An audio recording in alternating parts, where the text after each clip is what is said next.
भारत की शान।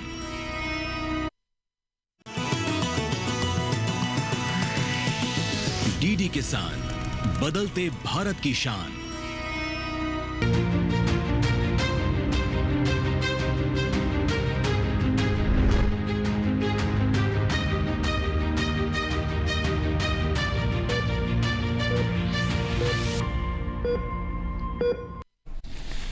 नमस्कार, स्वागत है आपका स्वस्थ किसान में। मैं हूं अंजू सिंह। स्वस्थ किसान में हम आपको बताते हैं कि कैसे आप अपने स्वास्थ्य का पूरा ख्याल रखें ताकि हमारा देश एक स्वस्थ राष्ट्र के तौर पर आगे बढ़ सके। और इसके लिए बहुत आवश्यक है कि आप अपने शरीर के सभी अंगों को स्वस्थ रखें, उसका ध्यान रखें। और उन्हीं में से एक है हमारा मस्तिष्क।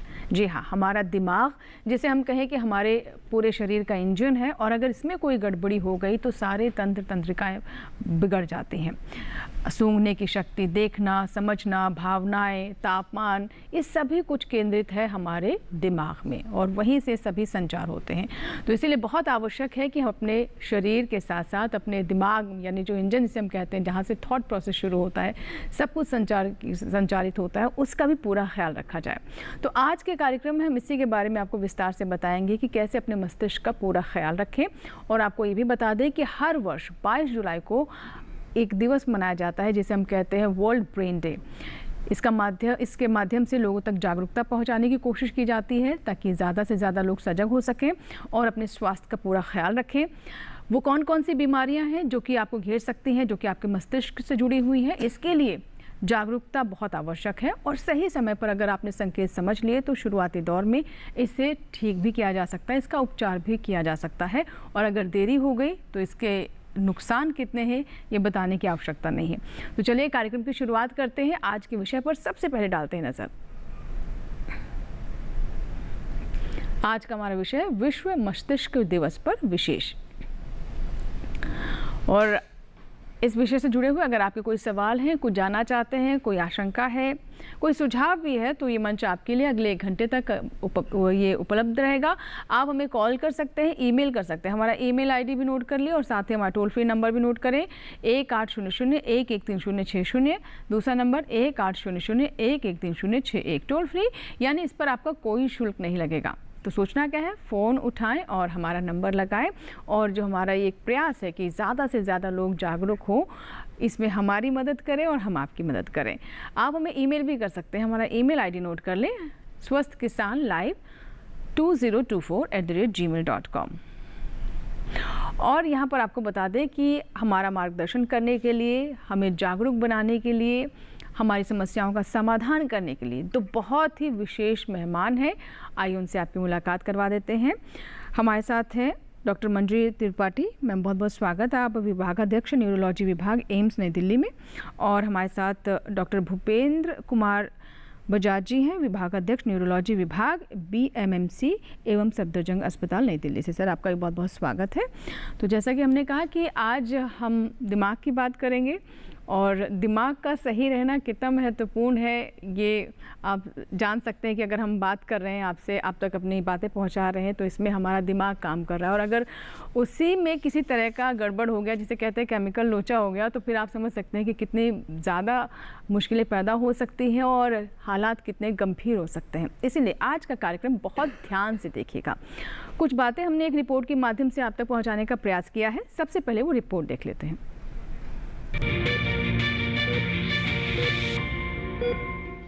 नमस्कार, मैं हूं भूमि। आज हम बात करेंगे उस अंग की जो हमारे जीवन की हर गतिविधि, हर सोच और हर भावना का केंद्र है, हमारा मस्तिष्क। जी हाँ, एक स्वस्थ मस्तिष्क ही जीवन में खुशहाली, मजबूत रिश्तों और स्वतंत्रता की नींव रखता है। बिल्कुल भूमि, अगर किसी व्यक्ति का दिमाग तेज, लचीला और सक्रिय है तो उसे एक स्वस्थ मस्तिष्क वाला व्यक्ति माना जाता है। संयुक्त राष्ट्र के अनुसार ऐसा मस्तिष्क जो व्यक्ति को जीवन भर अपनी पूरी क्षमता का उपयोग करने में सक्षम बनाए, वही स्वस्थ मस्तिष्क कहलाता है, भले ही उसमें कोई विकार हो या नहीं।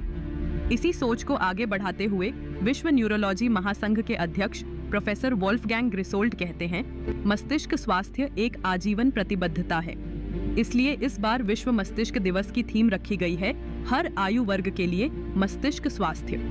दरअसल जन्म से लेकर बुढ़ापे तक अगर हम मस्तिष्क के स्वास्थ्य को प्राथमिकता दें तो कई तंत्रिका संबंधी रोगों से बचा जा सकता है या उनकी गंभीरता कम की जा सकती है। जितनी जल्दी हम दिमाग की देखभाल शुरू करेंगे उतना ही अच्छा नतीजा मिलेगा। मस्तिष्क और तंत्रिका तंत्र में विकार कई कारणों से हो सकते हैं, जैसे आघात, संक्रमण, ट्यूमर, रक्त प्रवाह में बाधा या ऑटोइम्यून यानी स्वप्रतिरक्षा विकार। इन विकारों के कुछ प्रमुख लक्षण हो सकते हैं। लगातार या अचानक शुरू हुआ सिर दर्द, संवेदना में कमी या झुनझुनी मांसपेशियों की कमजोरी, दृष्टि में गड़बड़ी, याददाश्त की कमजोरी या ध्यान केंद्रित न कर पाना, बोलने में दिक्कत, कंपन, दौरे या पीठ दर्द जो पैरों तक पहुंचे और यहाँ तक कि नई भाषा को समझने में कठिनाई। वर्तमान समय में मस्तिष्क विकार न केवल बढ़ रहे हैं बल्कि ये जीवन की गुणवत्ता को भी प्रभावित कर रहे हैं। विश्व मस्तिष्क दिवस हर साल 22 जुलाई को इसी गंभीरता को कम करने और लोगों में जागरूकता बढ़ाने के लिए मनाया जाता है। इस बार इसका 12वां संस्करण है। इस दिवस के 5 मुख्य संदेश हैं: जागरूकता, तंत्रिका विकारों की पहचान और वैश्विक संवाद को बढ़ावा देना, शिक्षा और जानकारी, डॉक्टरों, स्वास्थ्य कर्मियों और आम लोगों में वैज्ञानिक समझ और व्यावहारिक प्रशिक्षण को बढ़ावा देना, रोकथाम, मस्तिष्क रोगों को होने से रोकना या उनकी शुरुआत को टालना, देखभाल और विकलांगता प्रबंधन, हर व्यक्ति को गुणवत्तापूर्ण उपचार और देखभाल तक पहुंच मिल सके, एडवोकेसी, नीति में बदलाव, शोध के लिए धन बढ़ाना और स्वास्थ्य सेवा की व्यवस्था को मजबूत बनाना। मस्तिष्क हमारे जीवन की कुंजी है। अगर ये स्वस्थ है तो जीवन आसान है। तो आइए इस विश्व मस्तिष्क दिवस पर हम सब मिलकर संकल्प लें कि हम मस्तिष्क स्वास्थ्य को प्राथमिकता देंगे हर उम्र, हर मोड़ पर। स्वस्थ मस्तिष्क स्वस्थ जीवन की गारंटी है। स्वस्थ सोच, जागरूकता और समय पर कदम, यही इसकी सबसे अच्छी देखभाल है। ऐसी ही और जानकारी के लिए हमारे साथ जुड़े रहिए। धन्यवाद।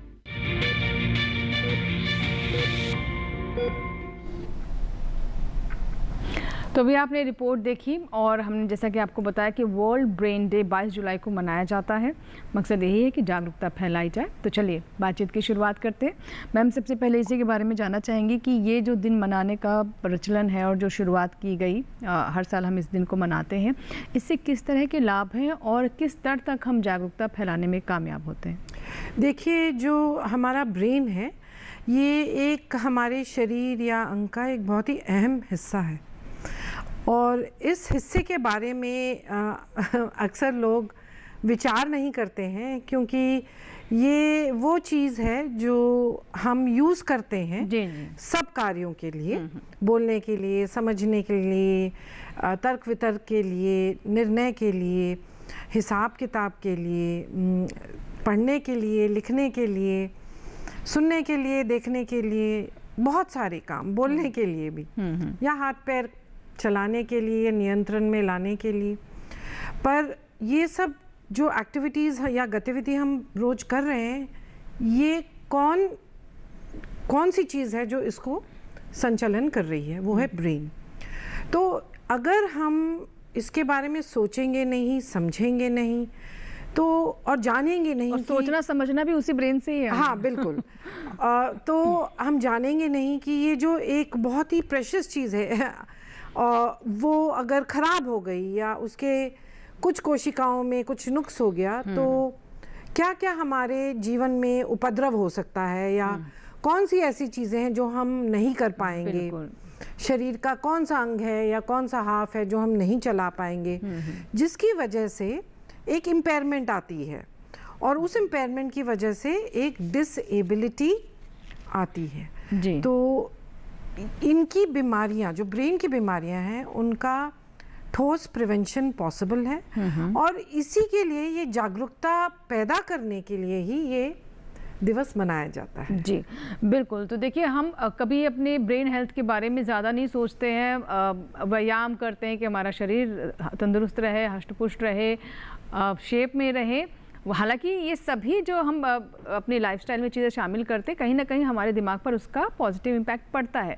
लेकिन और क्या क्या किया जा सकता है, प्रिवेंटिव मेजर्स कौन कौन से लिए जा सकते हैं, क्योंकि हम जान रहे हैं कि आज के दौर में ऐसी बहुत सारी बीमारियां बढ़ रही हैं जो कि बच्चे, युवाओं, हर वर्ग को कहीं ना कहीं प्रभावित कर रही हैं, वो जो कि आपके दिमाग से जुड़ी हुई हैं, और अगर सही समय पर जागरूकता हो तो उन्हें बचाया जा सकता है। तो यही हमारा प्रयास है। अब से मैं आपसे जानना चाहूँगी कि इसी से जुड़ा मेरा अगला सवाल है कि आम लोग अपने ब्रेन की अच्छी देखभाल कैसे करें, क्योंकि हम बातें करते हैं, अच्छा खाते हैं, पीते हैं, वो सब कुछ ठीक है, लेकिन स्पेसिफिकली अपने दिमाग को सोच करके कि हम अपने दिमाग की सेहत के लिए कुछ करना है, ये हम शायद जागरूकता उस स्तर की नहीं है। तो किन किन चीज़ों का प्रभाव पड़ता है इस पर? जैसे कि हमने अभी जाना कि वर्ल्ड ब्रेन डे का इस बार का जो मोटो है वो यही है कि brain health from the pregnancy, from the time of conception to the end of the life also. जिसका मतलब ये है कि जैसे अभी बच्चा अभी प्रेगनेंसी के दौरान भी ब्रेन डेवलप हो रहा होता है, तो हमें शुरुआत जो है ब्रेन हेल्थ के लिए प्रेगनेंसी से ही करने की ज़रूरत है। कि जैसे अगर जो प्रेग्नेंट लेडीज़ हैं, जो उनके लिए ऐसा होना ज़रूरी है कि उनके खान पान में, उनकी सोच में, और उनको कोई इन्फेक्शन को प्रिवेंट करने के लिए ये सब चीज़ें हमारे को प्रेगनेंसी के दौरान ही शुरू करनी होंगी, ताकि बच्चा जो पैदा हो वो ऐसे ब्रेन के साथ, इतनी कैपेसिटी हो, उसमें इतनी क्षमता हो कि वो अपने आप को आगे पूरी तरह से अपने आप पूरी क्षमता को अचीव कर पाए। तो पहली तो ये है कि हमें प्रेगनेंसी के दौरान भी, जैसे उसके दौरान भी हमें ख़ास तरह की केयर की ज़रूरत है। खान पान, इन्फेक्शन प्रिवेंट करना, और माताओं को, जैसे जो लेडीज़ हैं जो प्रेगनेंसी है उस दौरान उनको वैक्सीनेशन वगैरह देना। और दूसरा बात, जब बच्चा पैदा हो जाता है उसके बाद बचपन में पहले 5 साल की उम्र तक ब्रेन का डेवलपमेंट काफ़ी तेज़ी से होता है। जैसे उदाहरण के तौर पर जब बच्चा पैदा होता है तो औसतन जो ब्रेन का जो मस्तिष्क का वज़न होता है वो 350-400 ग्राम होता है, लेकिन जब तक वो 5 साल का हो जाता है वही मस्तिष्क 1200-1300 ग्राम के करीब हो जाता है।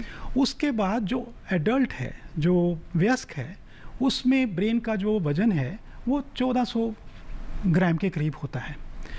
तो इसका मतलब ये है कि पहले के कुछ साल जो हैं बच्चों के, वो भी बहुत इम्पॉर्टेंट हैं ब्रेन हेल्थ को रखने के लिए।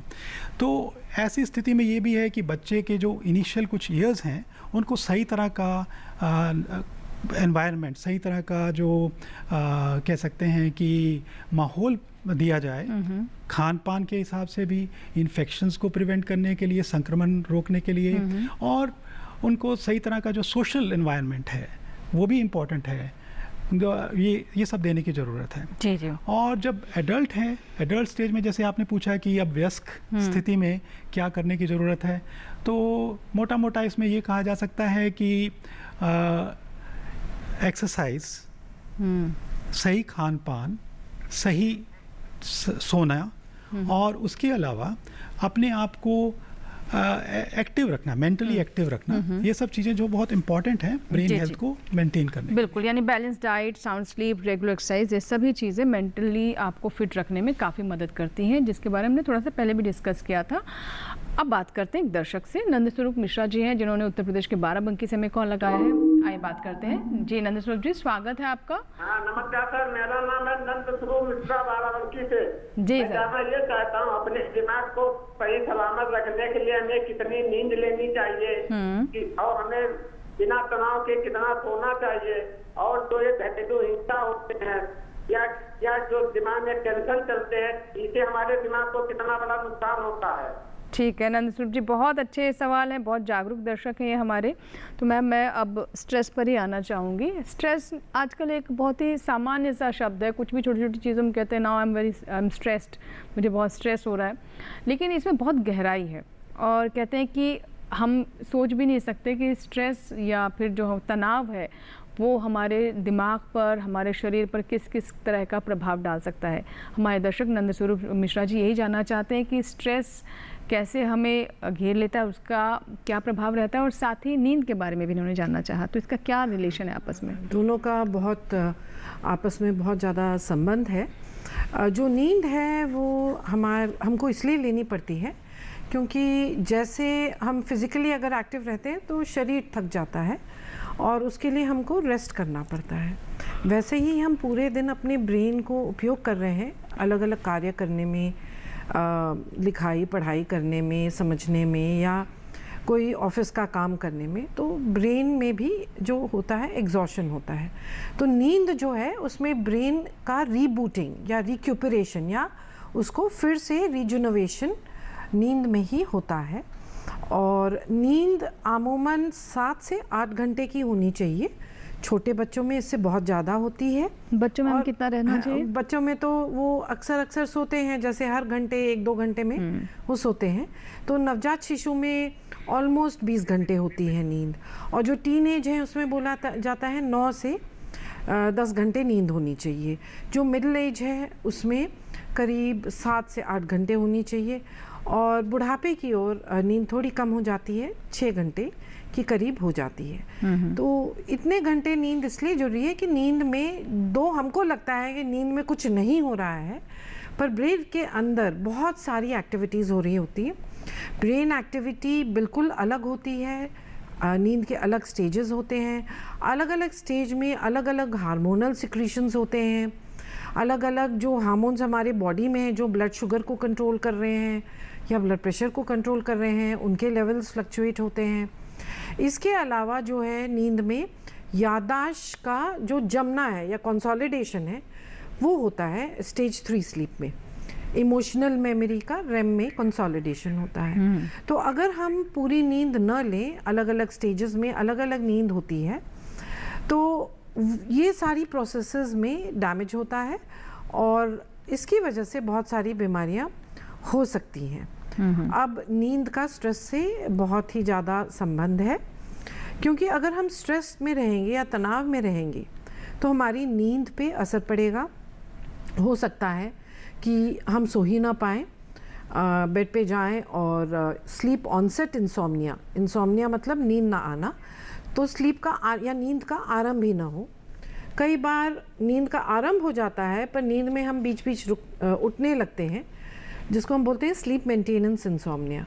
और कई बार ऐसा होता है कि सुबह सुबह 2-3 बजे आँख खुल जाती है, और ये इसलिए होता है कि अभी रिसेंट या हाल में ही या थोड़े दिनों पहले हमारी ज़िंदगी में कोई घटना ऐसी हो जिसको हम बोलते हैं प्रेसिपिटेटिंग फैक्टर, और उसकी वजह से ये नींद में परेशानी आती है। तो एक बार इंसोम्निया हो जाए तो उसका इम्पैक्ट हमारे अगले दिन पे रहता है। हम अगले दिन साफ सोच नहीं सकते हैं, ब्रेन फॉगी रहता है, चिड़चिड़े हो जाते हैं, गुस्सा आता है जी। और ऐसे ही अगर लगातार चले तो पाया गया है स्ट्रेस की वजह से न्यूरोलॉजिकल बीमारियां होती हैं, जैसे सीजर्स ट्रिगर हो सकते हैं, स्ट्रोक हो सकता है, डायबिटीज़ बढ़ेगी, डायबिटीज़ की वजह से जो नर्वस सिस्टम में प्रॉब्लम आती है वो हो सकती है। तो स्ट्रेस एक ट्रिगर होता है बहुत सारी न्यूरोलॉजिकल बीमारियों का, इंक्लूडिंग डिमेंशिया। बिल्कुल। एक कॉलर है, विपिन है, जिन्होंने हमें मध्य प्रदेश के सागर से कॉल किया है। आइए इनका भी सवाल लेते हैं। जी विपिन जी, बताइए क्या सवाल है? जी नमस्ते मैम। नमस्कार विपिन जी। जी मैम, मेरे 2 सवाल हैं। पहला मैं जानना चाह रहा था कि मेंटल हेल्थ बहुत सारे लोगों की आजकल देखा जाता है कि ये बहुत सारे डिसऑर्डर जैसे एंजाइटी या डिप्रेशन, अगर ये लंबे समय तक रहे इस पर हमारे ब्रेन पर। विपिन जी, आपकी आवाज़ बीच में ब्रेक हो गई, आपका सवाल ठीक से नहीं आ पाया, फिर से सवाल बताएं। जी, जो मेंटल हेल्थ के बारे में जानना चाह रहा था, ये जो डिप्रेशन है या एंजाइटी है, समय तक रहे इस पर इसके दिमाग पर क्या असर पड़ सकता है, क्या ब्रेन को कैसे ठीक कर सकता है, लंबे समय तक रहे क्या क्या प्रभाव होते? अच्छा, मतलब आप ये डिप्रेशन के बारे में जानना चाह रहे हैं सर? मेंटल हेल्थ डिप्रेशन वगैरह जो हो जाता है लंबे समय तक रहे तो क्या? हाँ, डिप्रेशन का क्या क्या प्रभाव हो सकता है और इसको हम कैसे ठीक कर सकते हैं, इसका मैं जवाब लूँगी सर। लेकिन अभी हमें छोटा सा ब्रेक लेना होगा, ब्रेक के बाद तुरंत हाजिर होते हैं। विपिन जी, आपके सवाल का ही हम अपने एक्सपर्ट से जवाब लेंगे, कहीं मत जाइएगा, देखते रहें स्वस्थ किसान।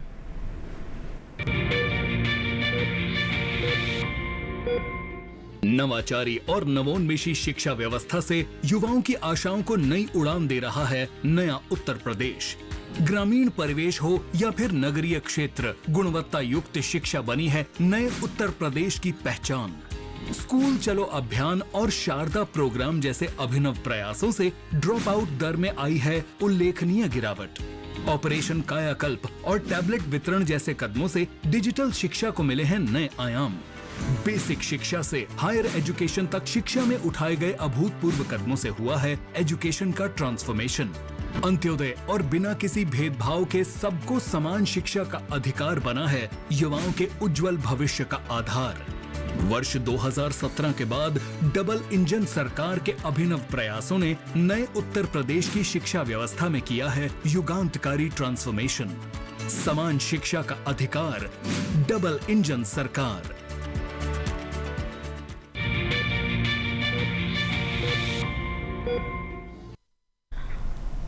ब्रेक के बाद एक बार फिर आपका स्वागत है स्वस्थ किसान में। ब्रेक से पहले हमारे एक दर्शक थे विपिन, जिन्होंने सागर से कॉल किया था और वो डिप्रेशन, एंजाइटी के बारे में जानना चाहते थे। इनका प्रभाव हमारे दिमाग पर किस तरह का होता है और अगर ये लंबे समय तक टिक गया तो फिर क्या होगा सर?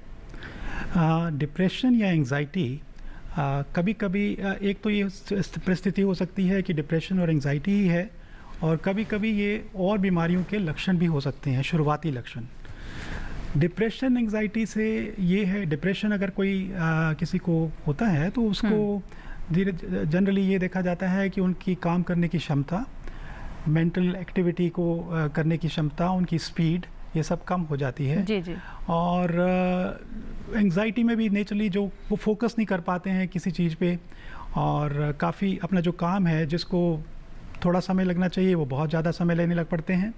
और ये भी है कि ऐसा पाया गया है कि हमारा ब्रेन जो है काफ़ी इट्स ए प्लास्टिक स्ट्रक्चर, यानी कि ये अपने आप को रीमॉडल भी करता रहता है, यानी कि इसमें चेंजेस आते रहते हैं समय के साथ।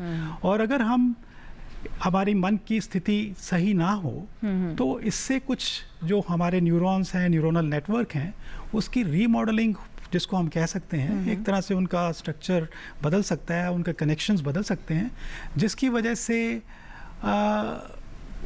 Over a period of time उनकी कैपेबिलिटीज में फर्क आ सकता जो मस्तिष्क है उसके आकार वगैरह पर भी फर्क पड़ता है क्या, जो स्ट्रेस होता है या एंजाइटी है, डिप्रेशन? देखिए, जो ज़्यादा डिप्रेस या एंग्शियस रहते हैं उनमें ऐसा तो नहीं कह सकते कि आकार में बहुत ज़्यादा ऐसे स्पेसिफिकली फ़र्क पड़ता है, लेकिन ऐसा पाया गया है कि लंबे समय तक डिप्रेस या स्ट्रेस्ड रहने से या एंग्शियस रहने से ब्रेन का जो वॉल्यूम है वो भी कम हो जाता है, ब्रेन थोड़ा सिकुड़ जाता है जी। लंबे समय में। तो ये ऐसा हो सकता है। जी बिल्कुल। तो दर्शकों से हम कहेंगे कि अगर आपके भी मन में कोई सवाल है, आप भी किसी ऐसी समस्या से गुजर रहे हैं, तो ये मंच आपके लिए है और ज़्यादा से ज़्यादा लोगों तक हमारा संदेश पहुंचे ये हम प्रयास कर रहे हैं। आप हमें कॉल करें या फिर हमें ईमेल भी कर सकते हैं। ईमेल भी आपका कार्यक्रम में हम लाइव ही शामिल करेंगे। अब डॉक्टर मंजू, मैं आपसे जानना चाहूँगी, आमतौर पर जो न्यूरोलॉजिकल डिजीज़ होती हैं जैसे स्ट्रोक है, डिमेंशिया है, माइग्रेन है, इनके शुरुआती लक्षणों को कैसे समझा जाए? कुछ तो बातें आपने बताई, लेकिन स्पेसिफिकली हम बात करें और जैसे स्ट्रोक की बात करें तो ये तो बहुत ही ख़तरनाक है, जान चली जाती है। और शायद कुछ अलर्ट्स ऐसे होते हैं, रेड फ्लैग्स होते हैं जिन्हें हम सही समय पर नहीं पकड़ पाते, जिसके चलते हालात वहाँ तक पहुँच जाते हैं। देखिए, हर एक बीमारी का अपना लक्षण होता है और ब्रेन के लिए टाइमली ये लक्षण पहचानना बहुत इम्पॉर्टेंट है, क्योंकि टाइम इज़ ब्रेन। अगर हम टाइम लूज़ करेंगे लकवे में क्या होता है, फेस थोड़ा टेढ़ा हो जाता है, हाथ में कमज़ोरी आती है और कभी कभी पैर में भी कमज़ोरी आती है। तो बेसिकली एक साइड में, चाहे राइट हो चाहे लेफ़्ट में, ये होता है। बोलने में तकलीफ़ होती है, समझने में भी तकलीफ़ हो सकती है और कभी कभी आँख की एक तरफ की रोशनी भी जा सकती है। इसके अलावा चलने में भी डगमगा सकते हैं अगर छोटे दिमाग का स्ट्रोक हो, पीछे के जो वर्टिब्रोबेसिलर सर्कुलेशन है ये हठात होता है या एकाएक होता है। और जैसे ही हो, अमूमन लोग सोचते हैं कि हाथ सो गया या फिर मुंह ऐसे ही टेढ़ा हो गया, पर ये पहचाना बहुत जरूरी है कि शरीर का अगर एक हिस्सा काम नहीं कर रहा है तुरंत के तुरंत आपको अस्पताल पहुंचना है, क्योंकि 3 घंटे के अंदर, गोल्डन आवर भी कहते हैं, हाँ 3 घंटे के अंदर अगर आप पहुंचे फटाफट आपका सीटी होगा और सीटी में ये पता चलेगा कि स्ट्रोक ब्लीडिंग की वजह से है या खून बंद होने की वजह से है। अगर खून बंद होने की वजह से है तो विदिन 4 आवर्स 4.5 आवर्स आपको एक इंजेक्शन जो आपके लकवे को हल्का करेगा वो लगाना बहुत ज़रूरी है। इसलिए जैसे ही सिम्टम हो आप तुरंत अस्पताल पहुँचे, क्योंकि हो सकता है आपका घर और अस्पताल में दूरी हो जी। और उसमें टाइम ना वेस्ट किया जाए। रही डिमेंशिया की बात, जो डिमेंशिया है ये वृद्धावस्था में बीमारी आती है, जो भूलने की बीमारी हाँ हो जाती बिल्कुल है जी। तो इसमें भी जब हल्की हल्की बीमारी आ रही है जिसमें पहले से मान लो 55 इयर्स के तुलना में 60 साल की उम्र में जो पहले की परफॉर्मेंस थी वो कम हो गई, याददाश्त कम हो रही है, जो हाल ही में हो रहा है आज कल या 1 हफ्ते पहले जो हुआ वो ज़्यादा भूल रहे हैं। तो बहुत ज़रूरी है कि आप उसी जल्दी की स्टेज में आप अस्पताल जाएं, क्योंकि अगर आप जल्दी जाएंगे आपकी दवाइयाँ और टेस्ट जल्दी होंगे, कारण जल्दी पता चलेगा, उसका इलाज भी जल्दी शुरू होगा। जिसकी वजह से हमने ये भी देखा है कि वृद्धावस्था में इसे बहुत नॉर्मलाइज कर दिया जाता है कि ये तो 60 के हो गए हैं, अब तो हमारी उम्र हो गई भूलने की, तो ऐसा नहीं है। ऐसा नहीं है, ये एक गलत धारणा है कि सठिया गए हैं या उम्र की वजह से ऐसा हो रहा है। नहीं, ऐसा नहीं है जी। ये बहुत जरूरी है कि टेस्ट करें। कभी कभी थायराइड कम होता है, कभी कभी विटामिन B12 कम होता है, इसको करेक्ट करने पे पूरे नॉर्मल हो जाते हैं। कभी कभी ऑब्स्ट्रक्टिव स्लीप एपनिया की बीमारी से याददाश्त कम होती है, उसका भी इलाज है। कभी कभी बहुत थोड़ी जटिल बीमारियां होती हैं जैसे अल्जाइमर्स डिमेंशिया या फिर वैस्कुलर डिमेंशिया, तो उसके लिए फिर दवाइयां अलग चलती हैं। जी। पर ये सब जल्दी करना जरूरी है। बिल्कुल। अब बात करते हैं एक दर्शक से, हृदय जी हैं जिन्होंने हमें मिर्जापुर से कॉल किया है। आइए जानते हैं उनका क्या सवाल है। हृदय जी, स्वागत है आपका स्वस्थ किसान में, बताएं क्या प्रश्न है। जी मैम नमस्कार। नमस्कार, प्रश्न बताइए। डॉक्टर जो मेरा मंत्री त्रिपाठी जी से पूछना चाह रहा हूँ, बच्चा 6 वर्ष का और वो जो होता है बोलता नहीं है, मतलब कुछ जैसे हम बोलेंगे तो प्रत्युत्तर तुरंत दे देगा, बच्चा बाद में वो चीजें नहीं बोल पाता, उसके साथ एक प्रॉब्लम है। नहीं, एक बार फिर से बताइए, बच्चे की उम्र कितनी है? आप बच्चे के बारे में जानना चाह रहे हैं? नहीं, बच्चे की उम्र 6 वर्ष का है, वो बच्चा बोलता नहीं, मतलब वैसे जैसे हम कुछ नहीं। कितनी उम्र है बच्चे की? 6 साल का बच्चा, ठीक है। हाँ, अभी बोलता नहीं है बच्चा बोलता है, लेकिन जैसे मैंने उसको कुछ बुलाया एप्पल, तो एप्पल बोल देगा, बात तो नहीं बोलेगा। देखिए, 6 साल के बच्चे तो पूरी बात करते हैं, बात समझते हैं, भावनाएं भी जानते हैं, वो सब कुछ समझने लगते हैं 6 साल के बच्चे। लेकिन आप बता रहे हैं कि हाँ सब कुछ समझता है, खाता है पीता है, लेकिन अपने से मांग कर नहीं खाता। अपने से मांग कर नहीं खाता? हाँ, उसे खिलाएंगे, पानी नहीं मांग कर पीता, उसे खिलाएंगे और बाकी सब चीजें मांगते हैं बच्चे? आपका जो भी बच्चा है जी मांगता नहीं है, जब वो रोने लगेगा उसकी माँ समझ जाती, पानी पिलाती। मैम ये क्या सामान्य है? क्योंकि 6 साल के बच्चे में जब वो रोए तभी ऐसा है कि निजी जो प्रॉब्लम है वो ऐसे स्टेज पे हम इतना डिटेल्स में नहीं जा पाएंगे। पर हाँ, अगर आपको लगता है कि अन्य उसके जो भाई बहन हैं या उसकी एज के जो बच्चे हैं उनसे थोड़ा अलग है बच्चा, चाहे समझने में हो, चाहे मानने में हो, बात मानने में भी आपको सामान्य नहीं लग रहा है, अगर कुछ बिहेवियर की प्रॉब्लम हो सकती है या डेवलपमेंटल प्रॉब्लम भी हो सकती है। बहुत जरूरी है कि आप शिशु विशेषज्ञ के पास जाएं और पीडियाट्रिक न्यूरोलॉजिस्ट या पीडियाट्रिक साइकोलॉजिस्ट के पास, क्योंकि आजकल बच्चों में जो ऑटिज्म स्पेक्ट्रम और ये हाइपर एक्टिविटी डिसऑर्डर्स ये भी हैं जिसमें बच्चे मानते नहीं हैं या सुनते नहीं हैं। तो ये जरूरी है कि सही डॉक्टर के पास जाके अपना आराम से लक्षण बता के डायग्नोसिस सही तरीके से करें, अगर ये बच्चा थोड़े दूसरे बच्चों से थोड़ा अलग है। जी सर, मैं आपसे जानना चाहूँगी कि जैसे बच्चों के बारे में हम बिहेवियरल इश्यूज भी आते हैं, तो क्या ये एक आपके आसपास का एनवायरनमेंट कैसा है, कैसे आप माहौल में पल रहे हो वो है, या फिर इसका भी कहीं ना कहीं हमारे ब्रेन से, हमारे मेंटल हेल्थ से रिलेशनशिप है किसी तरह का? सिर्फ एनवायरनमेंट तो इम्पॉर्टेंट है, इसमें तो कोई शक नहीं है, लेकिन इसके अलावा कई बार कुछ बीमारियां भी होती हैं जिसकी वजह से ऐसा हो सकता है।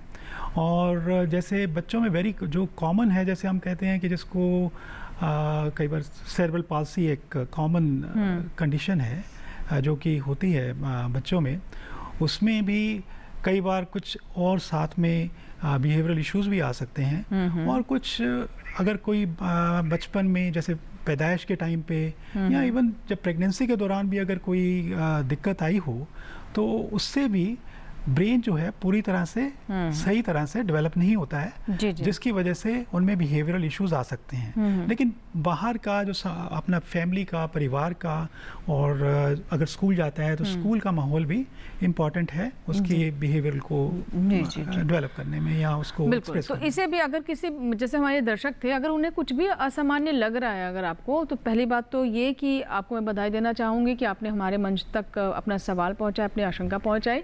और जैसे कि हमारे एक्सपर्ट ने भी कहा कि आप किसी विशेषज्ञ से ज़रूर मिलें। अगर आपके पास, आपके मन में कोई भी आशंका है, डाउट है, तो सबसे पहले आप यही करें कि उसे दूर करें। हो सकता है कुछ भी ना हो, और हो सकता है अगर छोटे मोटे आपको प्रयास करने से चीज़ें ठीक भी हो जाए। एक दर्शक है हमारे साथ, रवि हैं, जिन्होंने देहरादून से कॉल किया है। आइए हम बात करते हैं। रवि जी, मुझे सुन पा रहे हैं आप? Hello, good evening ma'am. जी गुड इवनिंग रवि जी, बताइए क्या प्रश्न है? मैं जानना चाहता हूँ कि हम माइग्रेन के लिए क्या परहेज करना चाहिए और किस प्रकार इसका उपचार हो सकता है। और माता जी को 50 to 60 एज है। बिल्कुल, माइग्रेन के ऊपर में मैं मैम पूछना चाहती थी। उससे पहले मुझे एक ब्रेक लेना होगा। ब्रेक के बाद जब वापस आएंगे तो माइग्रेन को हम सामान्य सरदर्द मानकर ना नज़रअंदाज करें, ये भी कहा जाता है एक्सपर्ट्स की तरफ से। तो ऐसे में कैसे इसका ट्रीटमेंट हो, इसके और कौन कौन से आयाम हैं, इन्हें भी समझना बहुत महत्वपूर्ण है। फिलहाल छोटा सा हम ब्रेक लेंगे और ब्रेक के बाद आपके इसी सवाल का हम जवाब लेंगे।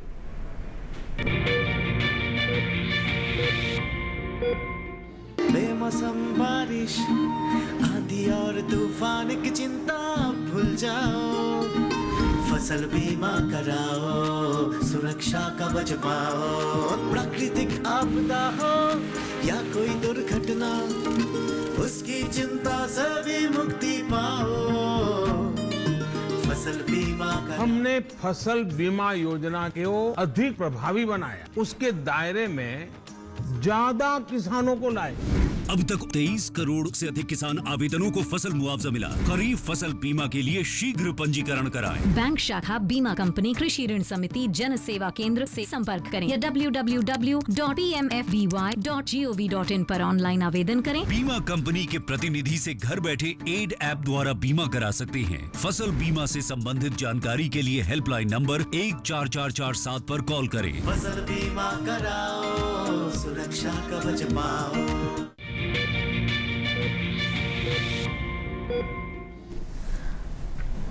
ब्रेक के बाद एक बार फिर आपका स्वागत है। आज हम बात कर रहे हैं मस्तिष्क की, और ब्रेक से पहले कॉलर थे रवि, जिन्होंने माइग्रेन के बारे में जानना चाहा था। तो मैं माइग्रेन पर आना चाहूँगी। माइग्रेन जिसे हम सामान्य कई बार सरदर्द समझ लेते हैं, और वही मैं कहूँगी बहुत बोल चाल में और माइग्रेन का पेन है, लेकिन ये भी एक बड़ी समस्या है, न्यूरोलॉजिकल समस्या है ये। इसे कैसे डील किया जाए, और जैसे हमारे दर्शक भी जानना चाहे थे कुछ सवालों के बारे में। माइग्रेन तो सबसे कॉमन न्यूरोलॉजिकल प्रॉब्लम है, और इसमें एकाएक हेडेक होता है, यूजुअली एक भाग में होता है, ट्रिगर्स भी होते हैं, चाहे राइट हो चाहे लेफ्ट हो, और बीच बीच में होता है और फिर ठीक भी हो जाता है। इसके बहुत सारे ट्रिगर्स हैं जो हमारे खाद्य पदार्थों से रिलेटेड है। माना जाता है कि इन ट्रिगर्स में मुख्य है दूध या दूध के प्रोडक्ट्स, जैसे cheese, paneer, chocolate, ice cream, red wine. इनसे माइग्रेन बढ़ता है या ट्रिगर होता है। इसके अलावा अगर नींद पूरी ना हो, कम सोए हैं, 2 घंटे सोए, 3 घंटे सोए, माइग्रेन ट्रिगर हो सकता है। अगर आप समय से खाना नहीं खाए हैं, हाइपोग्लाइसीमिया हो सकता है, या फिर स्टार्वेशन या फास्टिंग की वजह से भी माइग्रेन ट्रिगर हो सकता है। स्ट्रेस की वजह से ट्रिगर हो सकता है। और बहुत बार ऐसा होता है कि आजकल हमारा जो स्क्रीन टाइम है वो बहुत बढ़ गया है, चाहे वो लैपटॉप का हो, चाहे वो हमारे फ़ोन्स का हो।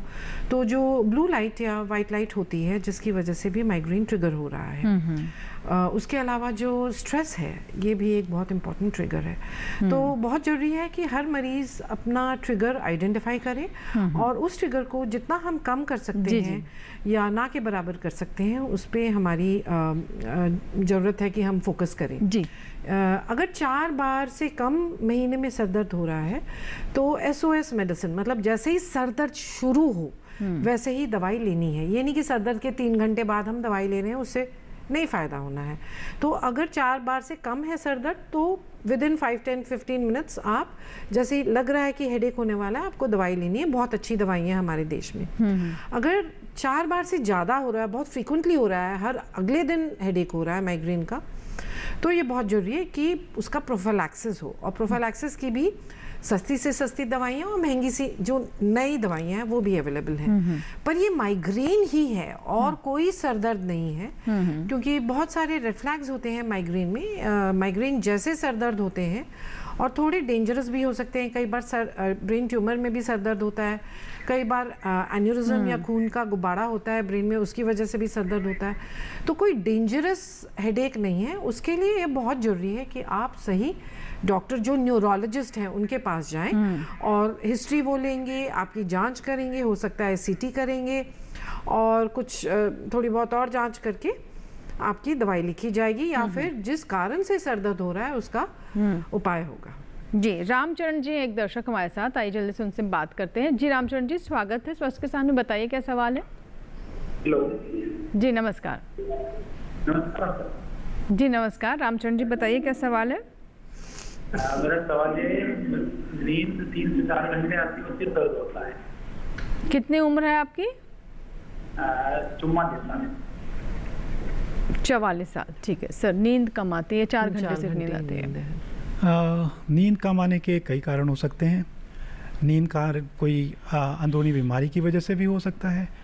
नींद कम आने का जैसे हम जानते हैं कि कोई स्ट्रेस हो, कोई एंग्जाइटी हो, उसकी वजह से भी हो सकता है। कभी कभी कुछ दवाइयाँ भी अगर ले रहे हैं ये तो उसकी वजह से भी हो सकता है। तो और बहुत बार ये भी है कि अगर हमने बहुत ही इरेगुलरली, हमारा जो सोने का टाइम है, उठने का टाइम है, बहुत ही इरेगुलर है, अनियमित है, अलग अलग समय पे सोते हैं, अलग अलग सिचुएशंस में होते हैं, तो वो भी एक कई बार कारण होता है कि नींद नहीं आना या पूरी नहीं आ पाना। जी जी। तो ये सब चीज़ें जैसे फैक्टर्स देखने पड़ेंगे कि भाई किस वजह से इनमें इनकी स्थिति में क्या वजह है। वो तो नेचुरली थोड़ा हिस्ट्री लेके। इसी से जुड़ा एक सवाल भी आया हुआ है, ईमेल आया हुआ है। मनोज है फरीदाबाद से दर्शक, ये जानना चाहते हैं कि नींद की दवाई खाने से क्या कोई गलत असर पड़ता है, क्या प्रभाव रहता है इसका। देखिए नींद की दवाई अपने आप से तो बिल्कुल नहीं लेनी चाहिए, और अगर नींद की दवाई ली जा रही है तो प्रिस्क्रिप्शन पे ही लेनी चाहिए, डॉक्टर की प्रिस्क्रिप्शन पर लेना चाहिए, और ज़रूरत होने पर डॉक्टर प्रिस्क्राइब करे। ऐसा नहीं है कि नींद की गोली अगर हमें और ये भी इम्पॉर्टेंट है कि लंबे समय तक लगातार अगर हम नींद की दवाई लेते हैं तो उसका असर ब्रेन पर पड़ता है, अपना काम करने की क्षमता पर भी पड़ता है, और हो सकता है कि कभी कभी उसको फिर आदत भी पड़ जाए। तो आदी होने की वजह से एकदम से हम छोड़ भी नहीं पाते। तो ये थोड़ी परेशानियाँ आती हैं, और जैसे जैसे उम्र बढ़ती है तो और तरह की दिक्कतें जी भी इसमें आ सकती हैं। बिल्कुल सर। एक हमारे पास सवाल और आया है, ये ईमेल आया है मैम, रमन जी हैं जिन्होंने हमें उत्तर प्रदेश से ये मेल किया है, और ये जानना चाहते हैं कि उठने पर इन्हें कमज़ोरी महसूस होती है, पीठ और मसल्स में दर्द रहता है, और योगा करते हैं लेकिन करते समय उन्हें हिचकी और खराश होती है, ये कह रहे हैं। वज़न भी घट रहा है, उम्र 30 साल है, उपाय बताएं। जानना चाह रहे हैं क्या मतलब क्या समस्या हो सकती है। देखिए बहुत इम्पॉर्टेंट है कि अगर उठते ही शरीर में दर्द हो रहा है तो कुछ जांचें की जाए। हमारे शरीर में विटामिन्स होते हैं, उनमें से एक मुख्य विटामिन होता है विटामिन डी, और चूँकि हम सूर्य में ज़्यादा समय रहते नहीं हैं तो विटामिन डी की कमी हमारे शरीर में होती है, जिसकी वजह से शरीर में अलग अलग जगह दर्द पैदा हो सकता है। जी जी। इसके अलावा अगर आपका वज़न भी कम हो रहा है, तो वज़न अगर आप खाना बिल्कुल ठीक खा रहे हैं और वज़न कम हो रहा है, तो उसकी जांच कराना भी बहुत ज़रूरी है। सबसे कॉमन कारण होता है कि भूख ठीक है पर वज़न कम हो रहा है, जी जी जी, वो थायराइड की वजह से होता है, तो थायराइड की जांच की जाए। उसके अलावा कभी कभी पेट में कीड़े भी हो सकते हैं, तो भूख तो लग रही है पर वज़न कम हो रहा है क्योंकि हमारा जो पोषण है वो कीड़े ले जा रहे हैं। जी जी, तो ये ज़रूरी है कि उसकी भी जांच और कीड़े की दवाई भी डीवर्मिंग पीरियोडिकली की जाए। उसके अलावा कुछ गंभीर कारण भी होते हैं वजन कम होने के, तो मेडिसिन स्पेशलिस्ट को जाके अगर हम दिखाएंगे ये सिम्टम्स। और इनका ये भी कहना मैम कि नींद बहुत आती है, बार बार नींद आती है, तो वो भी थायराइड की परेशानी से अच्छा नींद में परेशानी आ सकती है। या फिर अगर आपको नींद में ही जैसे ऑब्स्ट्रक्टिव स्लीप एपनिया जैसी बीमारी है, तो आपकी रात की नींद नॉन रिफ्रेशिंग होती है या तरोताज़गी से भरी नहीं रहती है, जिसकी वजह से अगले दिन आप झपकियाँ लेते रहेंगे या फिर यॉर्निंग होता रहेगा, जिसको मोबाइल बोलते हैं, वो होता रहेगा। तो इसलिए ये भी जानना जरूरी है कि आपकी रात की नींद कैसी हो रही है, उसमें स्नोरिंग तो क्वालिटी ऑफ स्लीप कैसी है, या आपकी नींद फ्रैगमेंटेड तो नहीं है, टूट के तो नहीं हो रही है, जिसकी वजह से अगले दिन आप ज़्यादा सो रहे हैं।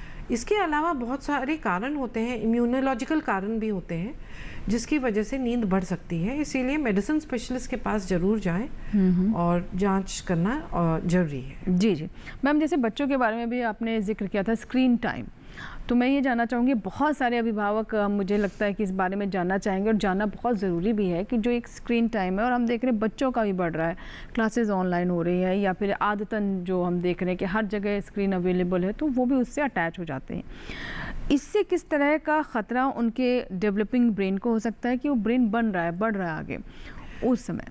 बिल्कुल, स्क्रीन टाइम सबका बढ़ गया है और न सिर्फ बच्चों का, ऑलमोस्ट अगर आप रोड पे आज अभी ही जाएं दिल्ली में, तो गाड़ी चलाते चलाते भी मोबाइल देखी जा रही है। मोबाइल पे बाइक पे जा रहे हैं, गर्दन ऐसे होके मोबाइल पे वार्तालाप हो रहा है, और इससे न सिर्फ बच्चों का बट हमारे रोड भी सेफ नहीं है, एक्सीडेंट्स हो रहे हैं जी। तो बच्चों में स्क्रीन टाइम ज़रूर बढ़ा है। आप देखेंगे कि पहले ज़माने में माँ बच्चे को खाना खिलाने के लिए कई बार डिस्ट्रैक्ट करती थी, या फिर चिड़िया दिखाना, खिलौने से खिलाती थी, या फिर वॉकिंग करके या फिर थोड़ा साइकिलिंग कराते कराते बच्चे को खिलाती थी।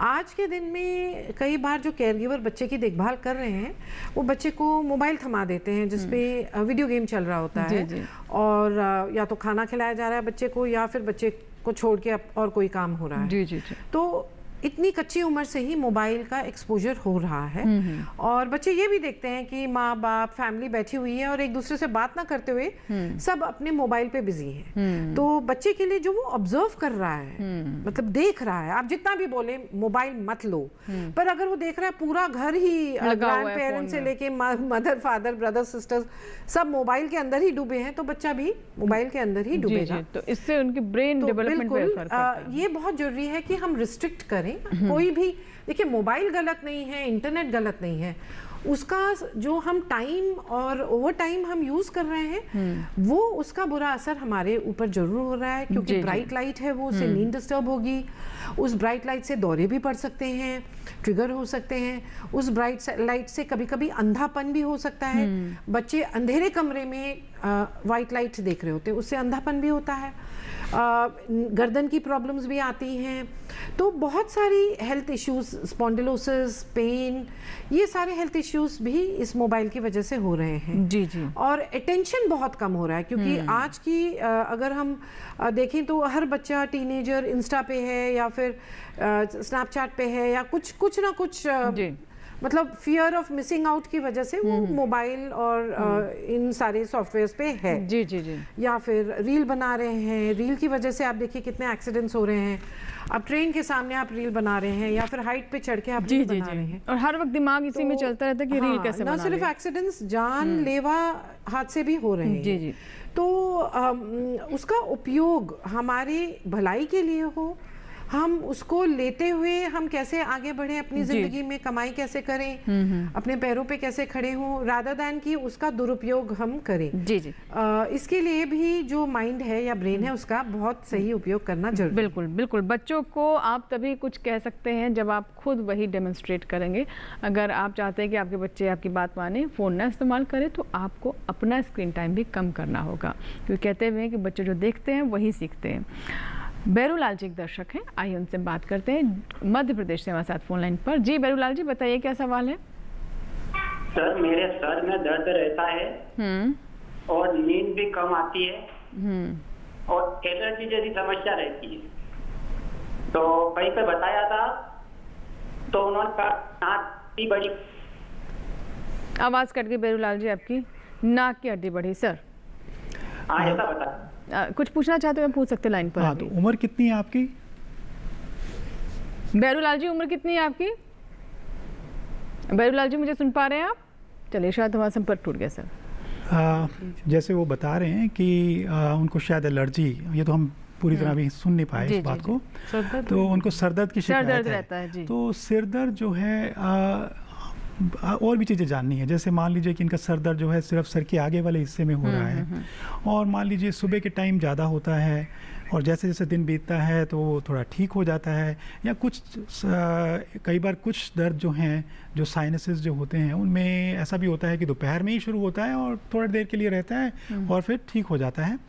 और इसके साथ साथ कई बार होता है कि नाक से पानी निकल रहा है, छींकें आ रही हैं, और जैसे रात को कई बार सोते हैं तो जैसे गले के अंदर कुछ जिसको कहते हैं कि पोस्ट नेजल ड्रिप, इस तरह की समस्या इनको महसूस हो रही है। तो ये कभी कभी नाक से संबंधित या साइनसेस से संबंधित इन्फेक्शन की वजह से या सूजन की वजह से हो सकता है। पर ये इनके केस में ऐसा है या नहीं है, ये तो सारी चीज़ें समझने की ज़रूरत है। सारी इनकी बीमारी के बारे में इसको जानना ज़रूरी है, तभी इसके बारे में कहा जा सकता है। पर अगर डॉक्टर ने कहा है नेज़ल बोन बड़ी हुई है, तो इसका मतलब शायद डेविएटेड नेज़ल सेप्टम कहना चाहते हैं। ये डेविएटेड नेज़ल सेप्टम आम है वैसे।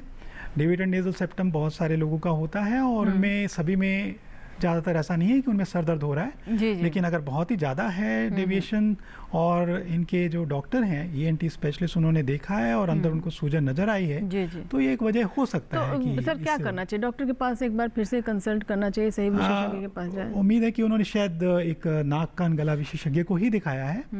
और अगर उनको लगता है कि जैसे मैं बता रहा हूँ कि आगे के सर में दर्द हो रहा है, या कई बार सर के बिल्कुल सेंटर में दर्द हो रहा है और उसके साथ एसोसिएटेड जैसे मैंने लक्षण बताए कि भाई नाक बहता है, छींकें आती हैं, गले में थोड़ा पानी लगता है जैसे कि आ रहा है, तो अगर इस तरह की कुछ सिम्टम्स हैं और या सांस लेते हैं तो उनको लगता है कि एक तरफ का बंद ही रहता है हमेशा, तो ये एक वजह हो सकती है। ठीक है, एक कॉलर और है, अश्विनी जी है हमारे साथ मध्य प्रदेश से। आइए उनका सवाल ले लेते हैं। जी अश्विनी जी, बताइए क्या सवाल है? मैम मेरा ना क्या TSH जो है बहुत हाई पर रहता है, ज़्यादा है और आगे आ रही जैसे उठता हूँ बैठता हम समझ पा रहे हैं। अश्विनी जी आपकी आवाज़ कट रही है, आप नेटवर्क क्षेत्र में आ जाएं। हाँ मैं हाँ जी बताएं आप। आपने बताया TSH आपका बढ़ा हुआ है? जी TSH बढ़ा हुआ है और इस दौरान जैसे बैठ रहे हैं अभी या उठ रहे हैं या लेट रहे हैं, इस दौरान में चक्कर जैसे लग रहा है। अच्छा, कुछ इनको साउंड चक्कर आ रहे हैं जब उठ रहे हैं या बैठ रहे हैं। जी जी। तो देखिए TSH तो अगर बढ़ा है तो बहुत ज़रूरी है कि आप एक एंडोक्रिनोलॉजिस्ट के पास जाएं, जो देखेंगे कि किस वजह से बढ़ा हुआ है। जी। चक्कर आने के बहुत सारे कारण हो सकते हैं।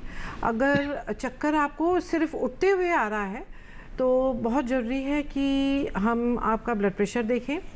कई बार ब्लड प्रेशर जब हम बैठे हैं एक अलग रीडिंग आती है और एकदम से जब खड़े होते हैं तो ब्लड प्रेशर को भी ठीक हो जाना चाहिए। पर कभी कभी ब्लड प्रेशर गिर जाता है खड़े होते होते, जिसकी वजह से भी चक्कर आ सकते हैं। इसके अलावा अगर लेटने पे भी चक्कर आ रहा है और गर्दन आप राइट या लेफ़्ट को घुमा रहे हैं या आगे को झुका रहे हैं तब चक्कर आ रहा है, तो ईयर के अंदर बैलेंस ऑर्गन्स होते हैं जिनकी अंदर छोटी छोटी हड्डियां होती हैं, जो अगर हिल जाएं उसकी वजह से भी चक्कर आता है।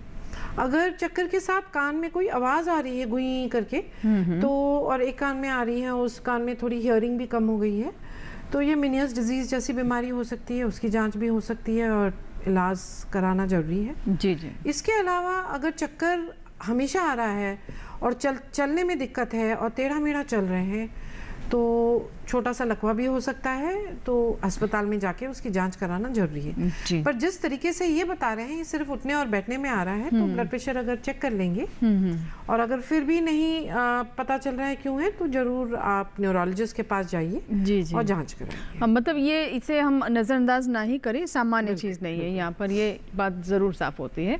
फिलहाल इसी के साथ ही यहाँ वक्त है एक और छोटे से ब्रेक का। ब्रेक के बाद भी स्वस्थ किसान जारी रहेगा। ब्रेक के बाद जब वापस आएंगे तो हम क्योर के बारे में बात करेंगे कि अगर मान लीजिए बीमारियां हो भी गई हैं, भगवान न करे किसी को हो, अगर लेकिन होती भी हैं, तो उसके बाद किस किस तरह की नई तकनीक है, मेडिकल साइंस कितना आगे पहुंच चुका है, कैसे हम इसका आज के आधुनिक दौर में ट्रीटमेंट कर सकते हैं और सब ठीक भी हो सकता है। फिलहाल छोटा सा ब्रेक।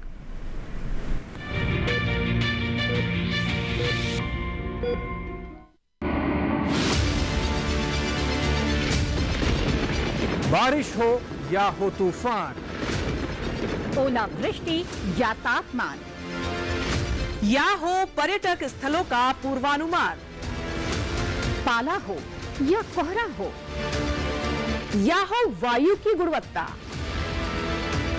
सबकी सटीक जानकारी, सबका सटीक विश्लेषण। देखिए हमारे साथ मौसम खबर में। मौसम खबर, देश के मौसम का सबसे तेज और सटीक विश्लेषण, रोजाना शाम 7:30 बजे डीडी किसान पर।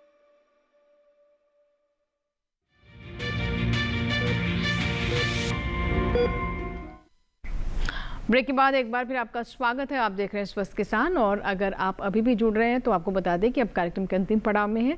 अगर आपका भी कोई सवाल अभी तक हम तक नहीं पहुंच पाया है तो ज़रूर हमें कॉल करें या फिर ईमेल भी कर सकते हैं। अब सर मैं ग्रामीण भारत की बात करना चाहूँगी। स्वास्थ्य सेवाएँ हर व्यक्ति तक पहुँचे, इसके लिए सरकार लगातार प्रयास कर रही है, लेकिन अगर हम ब्रेन हेल्थ इंफ्रास्ट्रक्चर की बात करें तो वो किस स्तर पर है, कितना बेहतर करने की आवश्यकता है और लोग कितने जागरूक होकर इनका लाभ उठा सकते हैं? ग्रामीण स्तर पर अक्सर, क्योंकि उनका जो वहाँ पर हर जगह हमारी स्वास्थ्य सुविधाएं अवेलेबल नहीं है, तो एक टेक्निक टेलीमेडिसिन जो कि है, जिसमें कि सिटी में, शहर में बैठे हुए किसी भी बड़े अस्पताल में वीडियो कॉल के जरिए पेशेंट के बारे में उनसे बात की जा सकती है, उनके सिम्टम्स के बारे में, लक्षण के बारे में। उसके अलावा अगर मान लीजिए कि वहाँ पर कोई चिकित्सक है जिसने उनको देखा भी है, तो वो ऑनलाइन जैसे वीडियो कॉलिंग के जरिए डिस्कस भी कर सकता है जो डॉक्टर्स यहाँ पर या किसी भी सिटी में बैठे हुए हैं। तो टेलीमेडिसिन एक टेक्नोलॉजी क्योंकि एडवांस हो गई है, तो इससे काफ़ी, हर एक के पास मोबाइल भी है आजकल, तो इससे थोड़ा कन्वीनियंट हो सकता है। लेकिन वो टेलीमेडिसिन का लाभ लेने के लिए भी आपको जागरूक होना पड़ेगा। हमारे किसान भाई बहन जो देख रहे हैं गांव देहात में, वो इस बात को समझे कि कई तरह के अब आधुनिक माध्यम है जिससे जुड़कर आप उसका लाभ ले सकते हैं। सुनील कुमार जी हमारे साथ एक दर्शक हैं हरियाणा से, आइए बात करते हैं। सुनील जी, स्वागत है आपका स्वस्थ किसान में, बताएं क्या प्रश्न है? नमस्कार मैडम जी। नमस्कार सुनील जी। मैडम जी, लड़का है 17 साल का, एक भाई का, उसके दिमाग की नस में गैप है खून की 2 mm की। अच्छा मैम।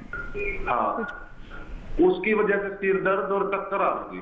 नहीं, आपको किसने बताया कि नसों में गैप है? ये आप अपने आप से बता रहे हैं, किसी ने एक्सपर्ट ने, किसी डॉक्टर? नहीं, अभी 1-2 दिन पहले जी आप हॉस्पिटल गए थे कि सीटी स्कैन था।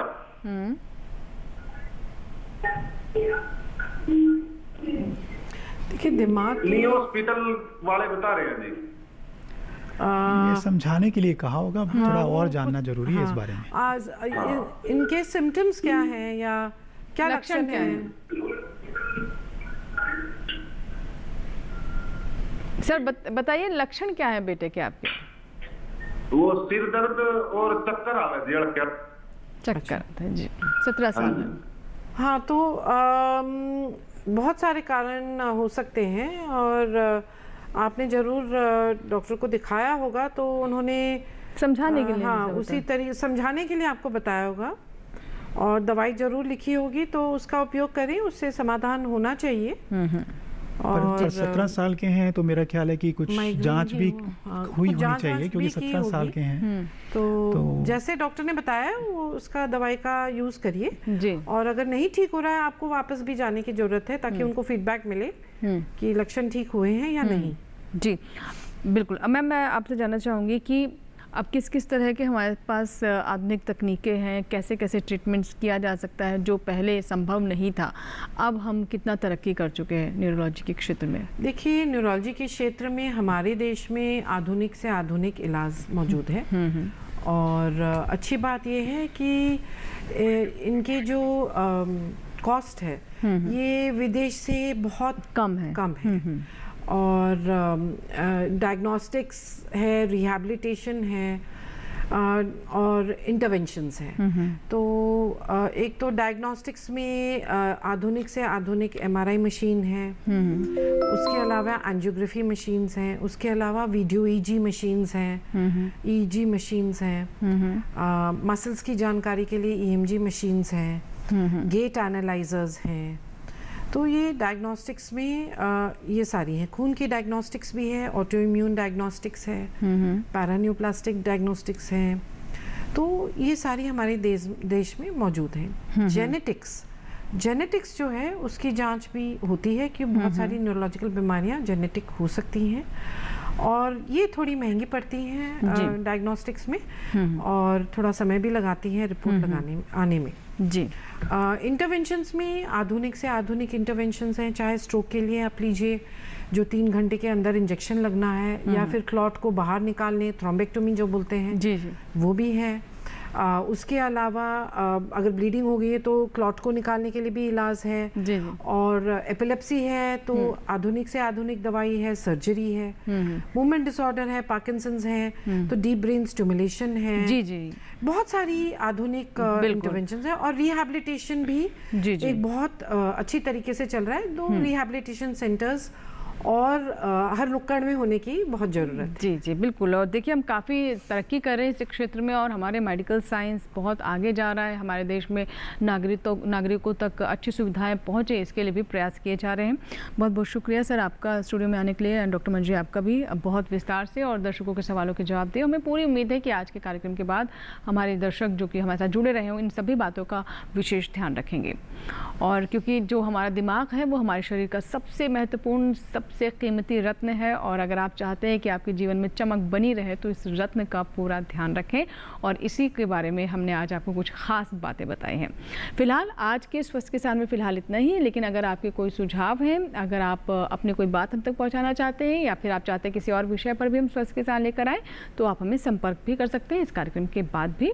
तो इसके लिए आप हमारा ईमेल आईडी नोट कर लें, हमारा टोल फ्री नंबर भी है। हमारा ईमेल आईडी है swasthkisanlive2024@gmail.com। इस पर आप हमें अपने सवाल, अपने सुझाव भेज सकते हैं, जिन्हें हम कार्यक्रम में शामिल करेंगे।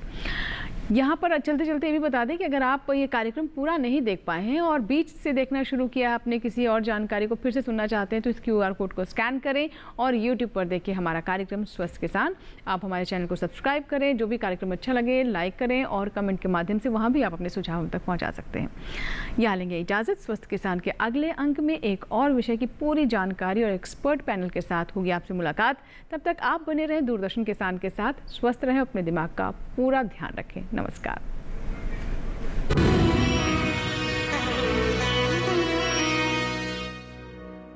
विज्ञान से किसान को हम जोड़ना चाहते हैं